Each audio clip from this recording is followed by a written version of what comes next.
Hello friends, welcome back to our channel. രാവിലെ തന്നെ ഞാനൊരു ഷോർട്സ് ചെയ്യാനുള്ള കാരണം എൻ്റെ പ്രണയമേ എന്ന സ്റ്റോറി ഇന്നലെ ഇട്ടപ്പോൾ കുറേ പേര് കമൻറ്റ് ചെയ്തത് ഞാൻ കണ്ടു കേട്ടോ. ഇനി കഥ വായിക്കുന്നില്ല, ഇനി ഇഷ്ടമില്ല, വായിക്കാൻ താല്പര്യമില്ല എന്നൊക്കെ പറഞ്ഞിട്ട്. പക്ഷേ ഉണ്ടല്ലോ, അപ്പം അതിൽ ആരൊക്കെയോ പറഞ്ഞിരിക്കുന്നുണ്ടായിരുന്നു നിങ്ങൾ ഓഡിയൻസിനെ കൂടി കൺസൾട്ട് ചെയ്യണം എന്ന്. ഉറപ്പാണ്, ഒബ്വിയസ്ലി നമ്മൾ കേൾക്കുന്നവർക്ക് ഇൻട്രസ്റ്റ് ഇല്ലെങ്കിൽ നമ്മൾ കഥ എഴുതിയിട്ട് കാര്യമില്ലല്ലോ. പക്ഷെ എല്ലാത്തിലും ഉപരി ഒരു റൈറ്റർ സാറ്റിസ്ഫൈഡ് എന്ന് പറഞ്ഞൊരു മൊമെൻ്റ് ഉണ്ട്. നമ്മൾ നിങ്ങളുടെ ഇഷ്ടത്തിന് കഥ എഴുതുമ്പോൾ എനിക്കത് കിട്ടില്ല.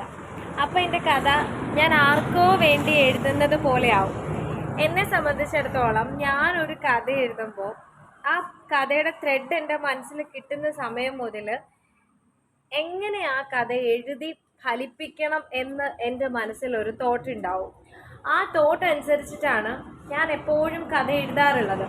അതായത് എൻ്റെ മനസ്സിൽ ചെറിയൊരു ത്രെഡ് കിട്ടുന്നത് ചിലപ്പോൾ ഒരു പാട്ട് കേൾക്കുമ്പോൾ, അല്ലെങ്കിൽ നമ്മൾ എവിടെയെങ്കിലും യാത്ര ചെയ്യുമ്പോൾ ഒക്കെ ആയിരിക്കും. എൻ്റെ ബാഗിലൊരു നോട്ട് പാഡ് ഉണ്ട്, ഞാൻ അതിൽ ആ ത്രെഡ് എഴുതി വെക്കും. പിന്നെയാണ് ഞാൻ ആ ത്രെഡ് വികസിപ്പിക്കുന്നത്. കൂടുതലും ഞാൻ രാത്രി ഉറങ്ങാൻ കിടക്കുന്ന സമയത്തൊക്കെയാണ് അങ്ങനെ ചെയ്യുന്നത്. അപ്പം ആ ഒരു ത്രെഡ് ഞാൻ കൂടുതലായിട്ട് വികസിപ്പിച്ച് അതിൻ്റെ ക്ലൈമാക്സ് വരെ എൻ്റെ മനസ്സിൽ ഫിക്സ് ചെയ്തതിന് ശേഷം മാത്രമേ ഒരു കഥ എഴുതാൻ ഇരിക്കാറുള്ളൂ. ഇല്ലാതെ ഞാൻ അപ്പോഴപ്പോൾ തോന്നുന്നതല്ല. അത് എനിക്കറിയാം, ഇന്ന ക്യാരക്ടേഴ്സ് ഇങ്ങനെ ആയിരിക്കണം, അതങ്ങനെ ചെയ്യണം, ഇങ്ങനെ ചെയ്യണം എന്ന് വിചാരിച്ചിട്ടാണ് ഞാൻ എഴുതുന്നത്. അപ്പം ആ ഒരു ലെവലിലല്ലാതെ നിങ്ങൾക്ക് ഇഷ്ടപ്പെടുന്ന രീതിയിൽ ഞാൻ ആ കഥ എഴുതിയാൽ അതൊരിക്കലും എന്താ പറയുന്നത്, എൻ്റെ ഒരു സിഗ്നേച്ചർ ഇല്ലാണ്ടായിപ്പോവും.